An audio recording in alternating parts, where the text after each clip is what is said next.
नमस्कार मित्रांनो and welcome to my podcast. आजचा विषय खूप इंटरेस्टिंग आहे.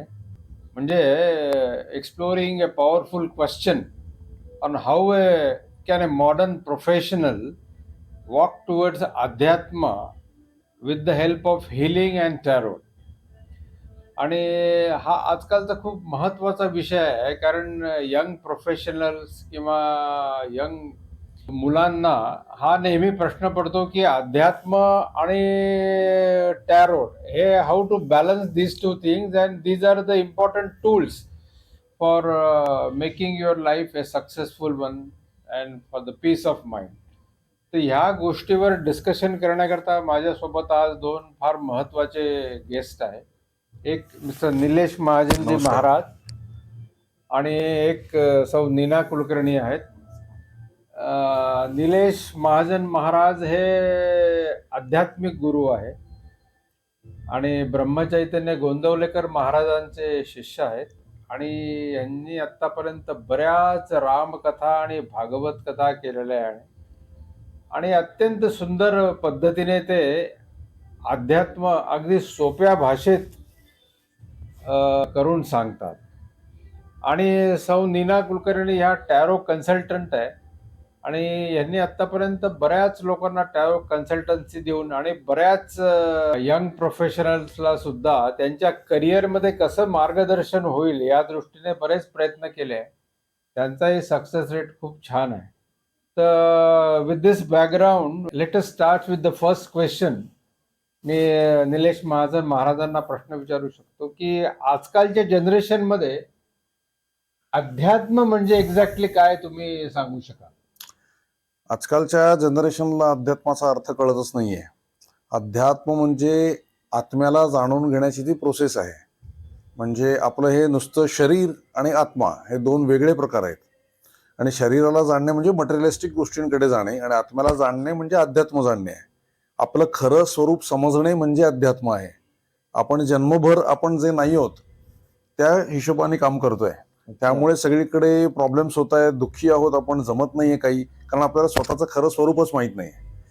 त्या कळण्याच्या दृष्टिकोनाकडे जेव्हा आपण जाऊ त्या दृष्टीने आपण प्रयत्न करू, आत्म्याचा अनुभव ज्या वेळेला आपण घेऊ तेव्हा बरेचसे प्रश्न काय जवळजवळ 100% प्रश्न सुटलेले असतात आणि त्याला अध्यात्म असं म्हणतात, पण हे अजून जनरेशनला कळत नाही. अच्छा. तर एक कॉर्पोरेट प्रोफेशनल लीडर्सचे पण आजकाल आपण पाहतो की त्यांचा पण अध्यात्माकडे ओघ जास्त व्हायला लागलाय. बरोबर आहे. याचं नेमकं कसं काय कारण असं वाटतं तुम्हाला? कारण असं आहे की आत्मा सोडला तर बाकी सगळ्या गोष्टी या अपूर्ण असतात आणि मॅक्झिमम लोक त्या अपूर्णतेतच पूर्णता शोधण्याचा प्रयत्न करतात. म्हणून कितीही मटेरियलिस्टिक गोष्टींमध्ये तुम्ही सक्सेसफुल झालात तरी सुद्धा मनाची शांती, आनंद तुम्हाला मिळणार नाही जोपर्यंत तुम्ही आत्म्याची जाणीव करून घेणार नाही. आणि त्यांना ती अपूर्णता जाणवते आणि जाणवल्यानंतर ज्या वेळेला ते अध्यात्माकडे वळतात तेव्हा त्यांना पीस आणि सॅटिस्फॅक्शन मिळायला लागतं आणि मग ते मिळाल्यानंतर ते अजून चांगलं काम करू शकतात. वा वा वा, खूप छान सांगितलं तुम्ही. माझा पुढचा, आता मी सौ नीना कुलकर्णींकडे येतो. ह्या पण कॉर्पोरेट लीडर्स मध्ये जे सीईओज वगैरे असतात यांच्याशी यांचं बरंच डिस्कशन होतं आणि त्यांना पण कधी कधी करिअर गोल्स अचीव करण्याकरता यांचं मार्गदर्शन असतं. तर त्या संबंधी आपण काय सांगू शकता? सर, कॉर्पोरेट्स आणि प्रोफेशनल्सला हँडल करताना युजली मी बघते की त्यांच्याकडे स्किल्स आहे, त्यांच्याकडे प्लॅनिंग आहे, पण स्टील कन्फ्युजन खूप आहे, एन्झायटी खूप आहे आणि स्ट्रेस आहे. सो त्याचं कारण का असं होतं, तर बिकॉज त्यांचं एनर्जी अलाइनमेंट नसतं. Just it's running a race सारखं ते आयुष्य जगत असतात. कुठे स्थिर राहायचं, कुठे फोकस द्यायचा आणि कुठे स्वतःला ऑर्गनाईज करायचं, कनेक्टिंग टू वन सेल्फ, ते लॅकिंग असतं आणि त्याच्यामुळे त्यांचं आयुष्यामध्ये कन्फ्युजन जास्ती क्रिएट होतं, स्पेशली विथ कम्पॅरिझन्स आणि लुकिंग ॲट अदर्स, किंवा तो तिथपर्यंत पोचला, मी अजून का नाही पोचलो. आणि या एन्झायटीमुळे दो त्यांची क्लॅरिटी असते, गोल्स असतात, बट डगमगतात अचीव करण्यामध्ये. अच्छा. टॅरो हे बेसिकली प्रिडिक्शन टूल आहे. आणि हे प्रिडिक्शन टूल आहे का? Can we say that it is a doorway towards अध्यात्म, असं काही याचं रिलेशन सगळ्यात असू पहिले शकतं? मला हे सांगायचं आहे की टॅरो हे प्रिडिक्शन नाही आहे, rather it is a guidance tool. It is a world of possibilities. जेव्हा तुम्ही टॅरो कार्ड्स ओपन करता तेव्हा तुम्हाला हे जर अचीव करायचं आहे तर काय स्टेप्स घ्यायला पाहिजे, how to achieve it. If I say prediction, मग झालं, संपलं, येस किंवा नो. म्हणून टॅरो हे खूप सुंदर टूल आहे जिथे ते म्हणतं की everything is possible, anything is possible. आणि त्या जर तुम्ही स्टेप्स फॉलो केल्या तर आज ना उद्या तुम्ही तुमच्या गोलला अचीव करू शकता. अच्छा, गुड. महाराज, तुमच्या दृष्टीने काय, म्हणजे स्पिरिच्युअल पाथवर टॅरोचा काही उपयोग होऊ शकतो का? 100% उपयोग होऊ शकतो त्याचा. म्हणजे पूर्वी ऋषी मंडळी होती किंवा साधक मंडळी होती, ती इतकी तपश्चर्या करायची की त्यांना सिद्धी प्राप्त व्हायच्या. म्हणजे एखाद्या साधूनी 100 वर्ष तपश्चर्या केल्यानंतर ह्या किनाऱ्यावरून त्या किनाऱ्यावर पाण्यावर चालत जायची सिद्धी त्याला प्राप्त व्हायची, पण त्याला 100 वर्ष तपश्चर्या लागायची. तेच काम आज 2 रुपये नावाड्याला दिले, 15 रुपये दिले की तो या किनाऱ्यावरून त्या किनाऱ्यावर नेतोय. म्हणजे तुमची ती 100 वर्ष फुकट घालवल्यासारखं आहे. टॅरो हे तसंच आहे. टॅरोने तुम्ही तेवढी क्लॅरिटी घ्या आणि पुढचं काम अगदी थोडक्यात करून घ्या. म्हणून टॅरो अतिशय इम्पॉर्टंट आहे. आध्यात्मिक दृष्टीने प्रगती करण्यात सुद्धा अतिशय इम्पॉर्टंट आहे. वा वा वा, थँक्यू क्या थँक्यू बात फॉर आहे, क्या बात आहे.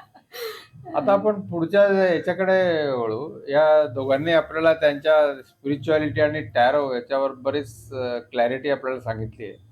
पण आता हे हिलिंग टूल म्हणून टॅरो वापरलं जातं, ते ह्याच्याबद्दल काय आपण सांगू शकतो? येस, टॅरो कसं आहे की टॅरो तुमच्या सबकॉन्शियसशी कनेक्ट होतो.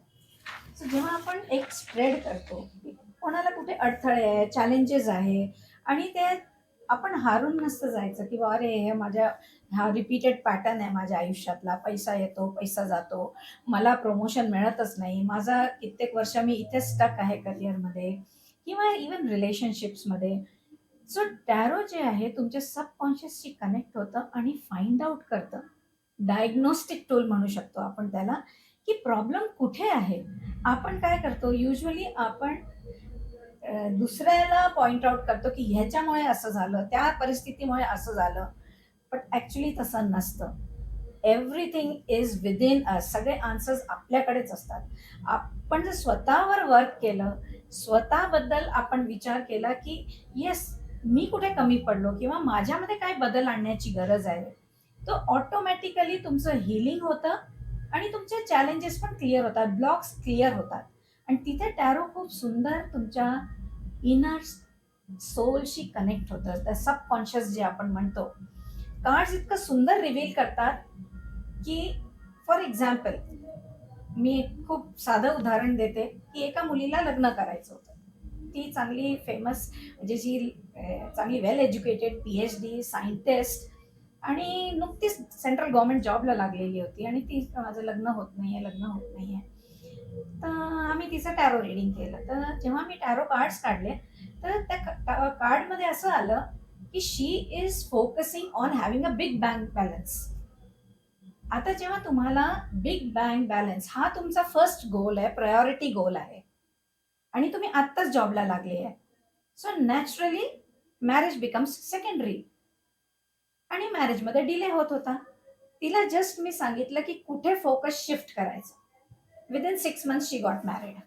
सो हो. दिस इज हाऊ टॅरो वर्क्स, की तुमचा प्रॉब्लेम कुठे आहे आयडेंटिफाय करून तुम्ही स्वतःच कसे ब्लॉक्स क्रिएट करताय हे क्लिअर करण्यामध्ये मदत करतं. आणि ते क्लिअर झाले की तुमचा प्रोग्रेस इज अनस्टॉपेबल. मॅडम, तुम्ही टॅरो कार्ड दाखवू शकता का? हो. सो टॅरो कार्ड्स जे आहे, टॅरो कार्ड्स एक 78 कार्ड्स असतात या डेकमध्ये. आणि प्रत्येक कार्डमध्ये चित्र असतं. आणि त्या चित्रामधनं आपल्याला तुमची स्टोरी वीव करता येते की काय आहे. It helps. फॉर एक्झाम्पल, आता हा जर मी एखादं कार्ड दाखवेल तुम्हाला, की सपोज हा कार्ड आहे, तर इथे आपण बघतोय की एक माणूस आहे, तो घोड्यावर बसलाय आणि खूप सारे स्टिक्स दिसतात आहेत. तर स्टिक्स इज वॉन्ड. ते फायर एनर्जी बद्दल सांगतात. आणि ते सांगतायत थोडंफार विक्ट्रीचा एक कार्ड आहे हा.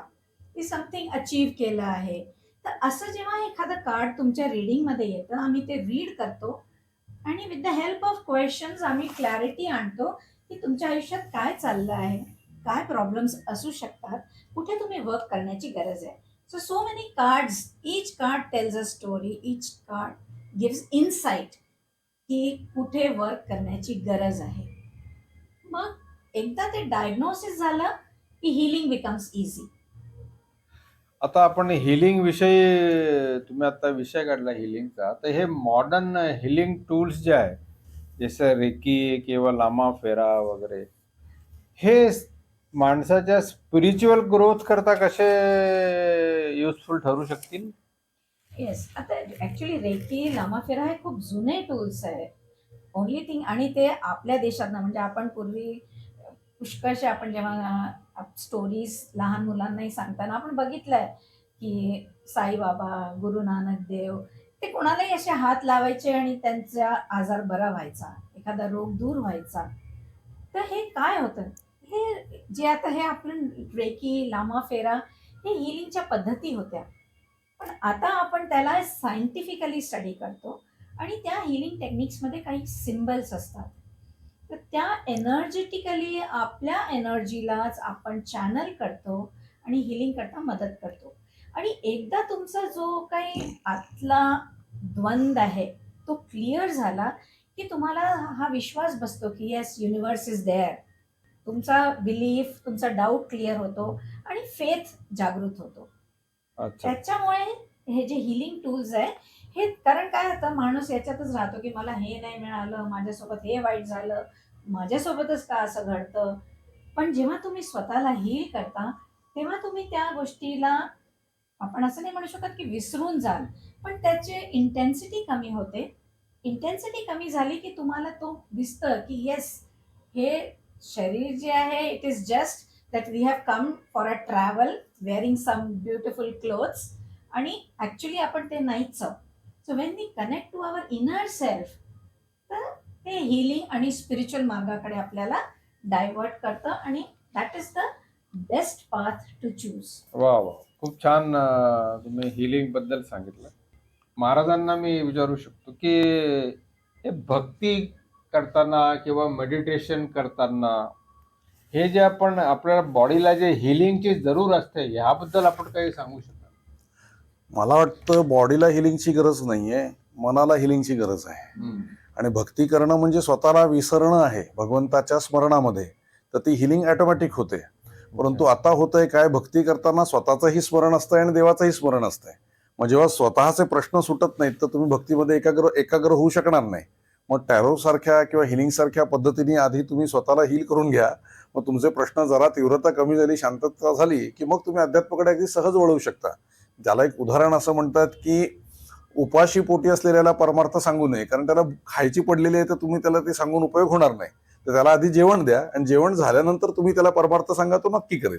कारण आत्ता सहनशक्ती आणि एवढा वेळ द्यायची ताकद कुठल्याही व्यक्तीमध्ये राहिलेली नाहीये, की तो नामस्मरण करून पटकन अगदी एवढा दीर्घ काळ वाट बघत बसण्याची शक्ती कोणाकडे नाहीये. म्हणून हे जे छोटे मोठे मटेरियलिस्टिक गोष्टी असतात किंवा छोट्या मोठ्या थेरपीज असतात, ह्या करून आधी शांत व्हा आणि मग अध्यात्मामध्ये आनंदाने तुम्ही पुढे जाता. ते त्याला उपयोगी पडतं. हिलिंग म्हणजे त्याला उपयोगी पडते. अच्छा, म्हणजे हिलिंग माणसाच्या स्पिरिच्युअल एनर्जी बूस्टअप करण्याकरता, बूस्टअप करण्याकरताच मदत करण्यासाठी ते आहे. कारण नुसत्या अध्यात्माने ह्या गोष्टी होतात, पण त्याला खूप लांब पिरियड लागतो, दीर्घकाल लागतो त्याला, आणि तेवढी कॅपॅसिटी आत्ता कुठल्याही व्यक्तीमध्ये नाहीये. कारण हे सगळं कमी कमी सहनशक्ती आणि या गोष्टी कमी होत आहेत. अच्छा. आणि ह्या हिलिंग्सच्या पद्धतीने ते पटकन हील होतात, आणि मग मात्र अध्यात्मामध्ये मदत होते, त्यांना पुढे जाण्यासाठी मदत होते. आणि आजकाल बरेच आध्यात्मिक गुरु याविषयी प्रचार करत असतात, पण असंही कधी कधी हे होतं की बा सध्याचं जे कलियुग सुरू आहे, याच्यामध्ये स्पिरिच्युअलिटीकडे जाण्याचे मार्ग तसे खूप कठीण वाटतात आणि लोकांना ते सहजासहजी जमत नाही. तर ह्याच्याकरता काय सोल्युशन आपल्याकडे असू शकतं? सोल्युशन म्हणजे ऍक्च्युली प्रॉब्लेम नाहीच आहे. सोपा मार्ग सगळ्यांनी कठीण करूनच सांगितलेला आहे, त्यामुळे तो सगळ्यांना कठीण वाटतोय. मार्ग अतिशय सोपा आहे. सगळ्या स्पिरिच्युअलिटीचा अर्थ एकच आहे, ईश्वराचं स्मरण किंवा स्वतःच्या आत्म्याचं स्मरण. ते स्मरण टिकवण्यासाठी जे तुम्हाला करता येतं ते करा. त्यातल्या त्यात सोपा मार्ग हा अखंड नामस्मरणाचा आहे. आणि ते स्वतःचं स्मरण किंवा ईश्वराचं स्मरण करायला सोपं जातं. ओरिजिनल सेल्फ ज्याला आपण म्हणतो, तर तो खरा सोपी पद्धत आहे. पण हे उगाच काहीतरी उलट सुलट सांगून ते कठीण करून ठेवलेलं आहे परमार्थ, आणि ते म्हणून आपल्याला कठीण वाटतं. खरं ते कठीण नाहीये. महाराज, नाम जपाबद्दल जरा थोडं सविस्तर सांगा ना आम्हाला. नाम सोपं आहे की भगवंताचं स्मरण ठेवण्यासाठी नाम हे अतिशय परमेश्वराच्या जवळ आहे. जसं आज आपण रस्त्यावरनं चाललेलो असतो, कोणीही जर आपल्या नावाने आपल्याला हाक मारली तर चटकन आपण वळून बघतो, कितीही बिझी असलो तरी. कारण माझं नाव माझ्याशी इतकं एकाग्र झालेलं आहे की कोणाला दुसऱ्यालाच माझ्या नावाने हाक मारली तरी मीच ओ देणार आहे. तसं ईश्वराच्या जवळ ईश्वराचं नाव अगदी जवळच आहे. त्याला तो अतिशय तिथे चिकटलेला असल्यामुळे ईश्वराचं नाव घेतलं तर तो वळून बघतो आपल्याकडे, त्याचं लक्ष आपल्याकडे जातं. म्हणून ईश्वराला प्राप्त करून घेण्याचा सगळ्यात सोपा उपाय हा नामस्मरणच आहे. आणि तो अतिशय सोपा आहे, कारण त्याला कुठलीही बंधनं नाही आहेत. उठता बसता जाता येता खाता जेवता सुखी होता कुठल्याही देहाच्या कुठल्याही परिस्थितीमध्ये नामस्मरण आपण करू शकतो. त्याला कुठलेही नियम नाही आहेत, त्याला कुठल्याही अडचणी नाही आहेत, किंवा तुम्ही असंच बसलं पाहिजे तसंच बसलं पाहिजे असं नाहीये. अगदी झोपताना सुद्धा तुम्ही अखंड नाम घेऊ शकता, फक्त जिभेनेच तुम्हाला काम करायचं आहे. म्हणून हरिपाठामध्ये बाहुलीने सुद्धा सांगितलं की असोनी संसारी जिव्हे वेगू करी वेदशास्त्रो भारी बाह्या सदा.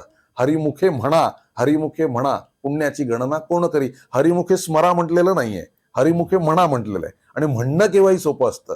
Just repeated the name like a machine, एवढं जरी आपण काम केलं तरी सुद्धा आपल्याला आत्म्याची प्राप्ती परमात्म्याची प्राप्ती होते. म्हणून तो सोपा आहे. वा वा, खूप छान. मग कोणतं नाम घ्यावं?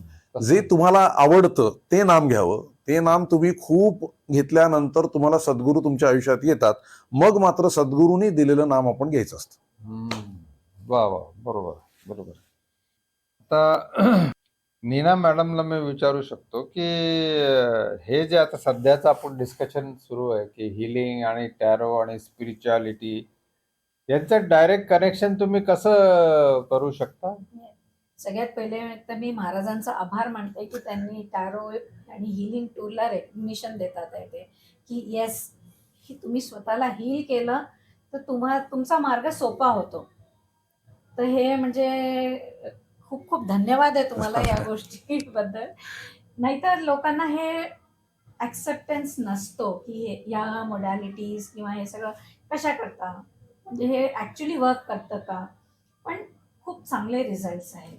स्पेशली आयुष्यामध्ये बऱ्याच लोकांना ट्रॉमा असतो, बऱ्याच लोकांच्या म्हणजे ते फील स्टक अँड स्टॅग्नंट आणि ते निराश होतात.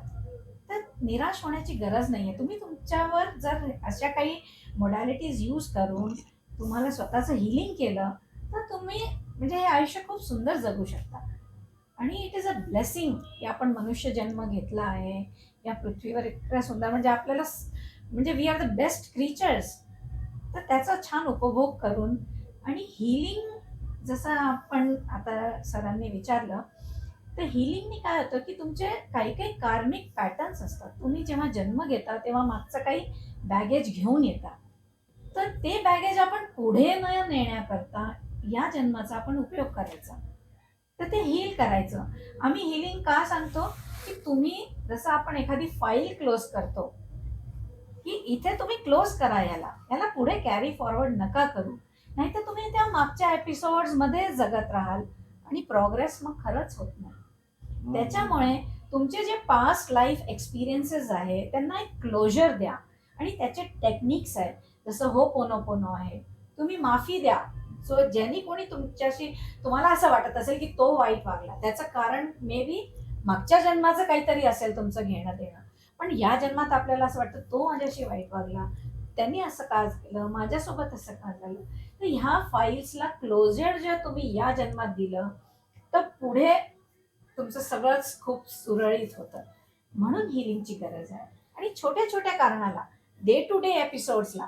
आणि महाराजांच्या प्रवचनांना मी ऐकलं आहे की सगळ्यात जास्ती जे कार्मिक कॉन्ट्रॅक्ट असतो तो नवरा बायकोचा असतो. तर नवरा बायकोंमध्ये सगळ्यात जास्ती म्हणजे जे म्हणा की डे टू डे ऍक्टिव्हिटीज मध्ये वाद असतात, तर ते तुम्ही क्लोजर करायला शिका. तुमचं ते लाईट करा, ते जे कार्मिक बर्डन आहे, सो दॅट की फ्युचर लाईफ बिकम्स. आता याच डिस्कशनला आपण थोडं पुढे घेऊन जाऊ आणि महाराजांना मी एक माझ्या मनात शंका आहे की अध्यात्म जे आहे याची सुरुवात कुठून अवेअरनेस मधनं होते का सरेंडर मधून होते? अवेअरनेस मधून याची सुरुवात होते आणि जायचंय सरेंडर पर्यंत. आणि सरेंडर झालं तर सगळं कळतं आपल्याला काय नेमका प्रकार आहे सगळा. सो अच्छा. अवेअरनेस पासूनच याची सुरुवात होते. अच्छा. हा हा. म्हणजे अवेअरनेस पासून सुरुवात होऊन पुढे सरेंडर सरेंडर व्हायला पर्यंत शिकलं जायचं. पाहिजे येस येस, सरेंडर वा हे लास्ट स्टॉप आहे आपला. क्या बात, वा वा. आणि ह्या स्पिरिच्युअल पाथ मध्ये असे ब्लॉक्स काय काय असतात माणसाला? म्हणजे या रस्त्यावर जेव्हा माणूस निघतो तेव्हा त्याला कसे असे ब्लॉक्स फील होतात? पहिलं तर माणूस स्पिरिच्युअलिटीकडे वळतो भीतीमुळे. कुठलं संकट आलं की मग तो देवाकडे धाव घेतो, किंवा मग एखादं गिल्ट मनामध्ये असेल किंवा कुठल्या प्रकारचा त्रास होत असेल, माझ्या बरोबरच अशा का गोष्टी घडतायत, याच्या प्रश्नांची उत्तरं ज्यावेळेला माणसाला मिळत नाहीत तेव्हा माणूस स्पिरिच्युअलिटीकडे वळतो आणि त्याच्यातून त्याला सगळी उत्तरं मिळतात. अच्छा. असं हा ते हा. आहे. आणि हिलिंग झालं की अध्यात्म सोपं होतं का? येस, एकदा हिलिंग तुमचं झालं की तुमचं अलाइनमेंट होतं ना. अलाइनमेंट म्हणजे काय? फ्रिक्वेन्सीला ट्यून होणं.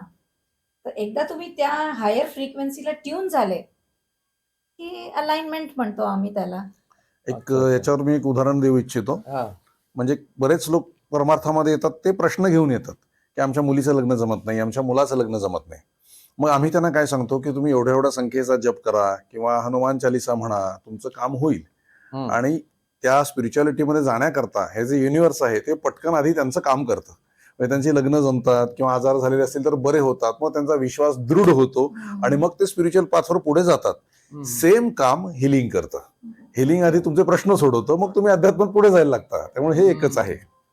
असं. आणि टॅरो मध्ये काय इंट्युशन किंवा असं काही होतं का? इंट्युशन आणि किंवा तुमचा इगो कमी करणे वगैरे असं काही होऊ शकतं का?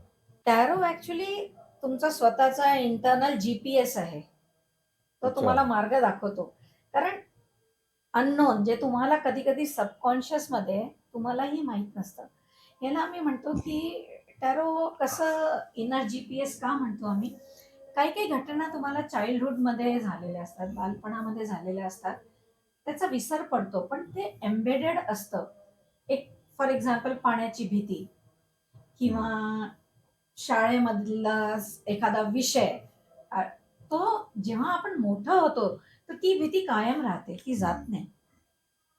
तर म्हणून टॅरो जे आहे ते जीपीएस आहे, आपल्याला दाखवतं की ह्या इथे प्रॉब्लेम होता, इथे रेड लाईट आहे, इथे येलो आहे, इथे क्लिअर आहे. आणि मग त्याच्यावर आपण वर्क करतो आणि ते तो जो ट्रॅफिक किंवा तो जो ब्लॉक आहे तो क्लिअर करतो. म्हणून टॅरोला जीपीएस पण म्हणू शकतो.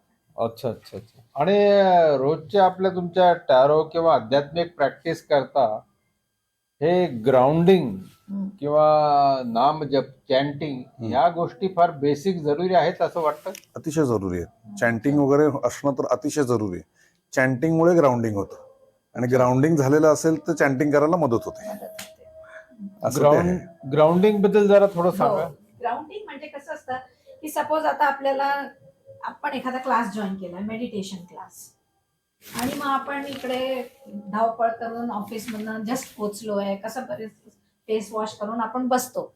पण आपलं लक्ष असतं की बॉसला हा रिपोर्ट द्यायचा आहे, हे कम्प्लीट करायचं आहे. मग नॅचरली जरी गाइडेड मेडिटेशन क्लास तुम्ही अटेंड करता, पण तुमचं लक्ष सगळं तिकडेच आहे. म्हणून आम्ही जेव्हा केव्हा हे स्टार्ट करतो तर आम्ही त्यांना काय म्हणतो, 2 मिनिटं बसा, दीर्घ श्वास घ्या आणि त्याच्यानंतर नंबर्सची व्हायब्रेशन असते. तर मी एक नंबर सुद्धा त्यांना असं हवेत लिहायला सांगते. फॉर एक्झाम्पल की बसा तुम्ही शांत, दीर्घ श्वास घ्या, डोळे मिटा आणि 2 बोटांनी नंबर लिहा. 518692 तर हा नंबर लिहिल्यानंतर माझे बरेचसे क्लायंट्स म्हणतात की yes, we come to where you are. मग ते माझं जे गाइडेड मेडिटेशन आहे ते लक्षपूर्वक ऐकतात आणि त्याच्याकडे त्यांचा फोकस येतो. आणि बाकीच्या गोष्टी असं नाही की विसर पडतो, पण तेवढा त्याचा इफेक्टिव्हनेस कमी होऊन जातो. तर ही ग्राउंडिंग टेक्निक आहे. अच्छा. चॅन्टिंगचं कसं असतं की एखादा number, for example to raise your vibration there is one number, you can chant. त्यांनी तुम्हाला जरा फ्रेश वाटतं. नाही तर सकाळी उठल्यावर किंवा आता आपण आपल्या संस्कृतीमध्ये आपण उठल्या कराग्रे वसते लक्ष्मी करमध्ये सरस्वती करमुले तू गोविंदम प्रभाते करदर्शने. तर हे सगळं काय आहे? किंवा we are thankful, we are grateful to God for giving us this day. तसंच हे नंबर्समध्ये पण असे खूप नंबर्स असतात जे आपण चॅन्ट करून त्या त्या वेळेला आपल्याला क्विक सोल्युशन्स मिळतात. त्याच्याबद्दल परत कधीतरी सांगू. अच्छा. हजारोनी नंबर्स आहेत. हा, ते स्पिरिच्युअल एनर्जीला जर तुम्हाला थोडं एक्सप्लेन करायचं असेल तर कसं करू शकतो? स्पिरिच्युअल एनर्जी म्हणजे हे आधी स्पिरिच्युअलिटी म्हणजे ही मनावर आहे, ही शरीरावर नाही आहे. मनात असंख्य विचार चालू असतात आणि ते विचार म्हणजेच ते मन आहे. जर का डोक्यातले मनातले सगळे विचार गेले तर मनच नाहीच होत. ही खरं आध्यात्मिक आहे. आता वेगवेगळे विचार एकमेकांच्या विचारांच्याच वेगवेगळे विचार डोक्यात चालू असतात सतत. एक विचार आपल्या मनात कधी टिकत नाही आणि प्रत्येक विचाराला एनर्जी लागते, शरीराची म्हणा किंवा आणखी कॉस्मिक एनर्जी एका त्या प्रत्येक विचाराला लागते. आज कमीत कमी 50 ते 60,000 थॉट्स दिवसभरात आपल्या मनात चालतात आणि आता ज्या पद्धतीने एन्झायटी वगैरे या सगळ्या गोष्टी वाढतात तर 70,000 to 80,000 थॉट्स आपले दिवसभरात चाललेले असतात. प्रत्येक विचाराला तेवढीच एनर्जी लागत असते. जर एकच विचार आपल्याला डोक्यात टिकवता आला तर ती सगळी एनर्जी त्या एका विचाराला टिकेल वा वा. आणि नंतर त्या मनामध्ये तो एकच विचार शिल्लक राहील, मनही नाहीसं होईल आणि त्या एका विचारावर कॉन्सन्ट्रेट झालं म्हणजे परमात्म्यामध्ये तुमचं विलिनीकरण होतं आणि तुमचे कुठलेही प्रॉब्लेम्स तुम्हाला उरत नाही. ही स्पिरिच्युअल एनर्जी वाढते. त्या अशी स्पिरिच्युअल एनर्जी ज्यांची वाढते त्यांना संत म्हणतात. वा वा वा, क्या बात. आणि हे जे असंख्य विचार आपल्या मनात येतात हा. ह्यांच्यावर कंट्रोल करण्याकरता काय टूल्स आहे का स्पिरिच्युअलिटी? सगळ्यात मोठं टूल म्हणजे नामस्मरणच आहे. कारण एकदा समजा मी श्रीराम जय राम जय जय राम दिवसभर म्हणतोय तर इतर विचार मनात न येता मी ह्या एका विचारावर कॉन्सन्ट्रेट होतोय. श्रीराम जय राम जय जय राम हा जो मंत्र आहे त्याच्यावर मी एकाग्र होतोय. म्हणजे 1000 विचार बाजूला राहून त्या एकावरच मी कॉन्सन्ट्रेट करतोय. मी तो एकच विचार शिल्लक राहणार आहे आणि हाच विचार माझे सगळे विचार संपवून शेवटी मला त्या नामामध्येच स्थिर करणार आहे. वा वा वा वा. खूप नामाचं महत्व खूप छान आणि सोप्या पद्धतीने समजावून सांगितलं. आणि खरोखर आजचं जे आपलं कॉन्व्हर्सेशन डिस्कशन झालं की modern healing tools like tarot आणि हे आपले आध्यात्मिक जो मार्ग आहे स्पिरिच्युअलिटीचा त्या दोघांना मॅच करून आपण स्वतःची प्रगती कशी करू शकतो, स्वतःच्या वेलबिंग करता, पीस ऑफ माइंड करता कसं आपण यूज करू शकतो हे आपल्या ह्या डिस्कशनमधनं आज खूप छान पद्धतीने झालं. आणि हे डिस्कशन आपलं थांबवताना एक छान वाक्य माझ्या मनात आलं की अध्यात्म हे काय it is not separate from your life correct.